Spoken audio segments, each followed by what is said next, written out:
With me now, space experts Craig Leff and Mark Thompson. Gentlemen, good to have you in the programme. Of course, Craig, we were talking to both of you this time last year. You worked on the Curiosity mission. How does it feel 1 year on, and how did you feel at the time when it was launched into space? It feels great now to have a year behind us, great work going on, and just beginning of a long march. It's supposed to last 2 years, so this is just the beginning of a long marathon. Obviously, it was tremendously exciting at the time, not only the launch, but the landing, as we all remember, the 7 minutes of terror. And one of the great accomplishments of the mission, I think, is the fact it landed softly.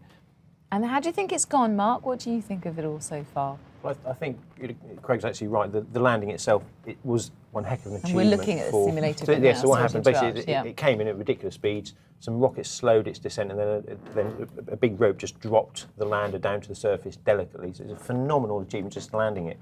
But since then, you know, the mission's primary goal was to look for the evidence that Mars was once capable of supporting life, and it's found that evidence that it was once capable of supporting life.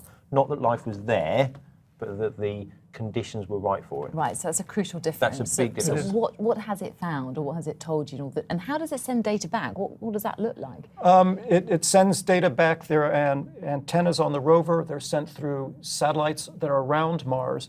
It's called a bent pipe, because instead of going straight to Earth, it goes to the satellite in orbit and then back down to Earth. And these are pictures from NASA. This is the surface of Mars. That's right. We're looking at a time lapse. As the rover goes along, there are cameras not only on the stalk above the rover, but actually the equivalent of cameras between the front wheels of your car.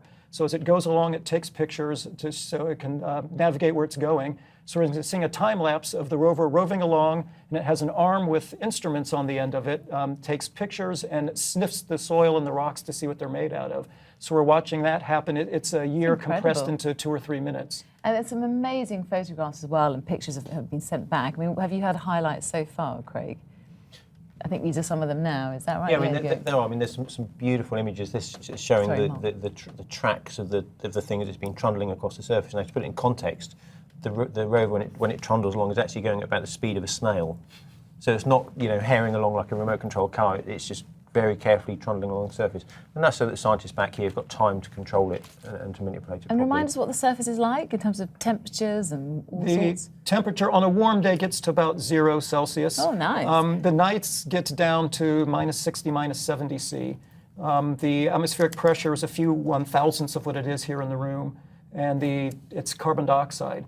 As opposed to oxygen and nitrogen in the atmosphere. So we wouldn't last long. Wouldn't last long. But one of the lovely things about the whole mission is that it's actually shown that at some point in the past, the atmospheric conditions were right for supporting life, and that in itself is an amazing discovery. So maybe not signs of life, but maybe there were once a little Martian we've seen images that suggest there was water there. We've actually proven that there's sweet water there. There were conditions that could have produced life. We need further missions. There's going to be another NASA mission and a European mission that will look more specifically for the signs of life. Okay, gentlemen, I have to leave it there. Thank you very much for joining us tonight. Thank you. Thank you.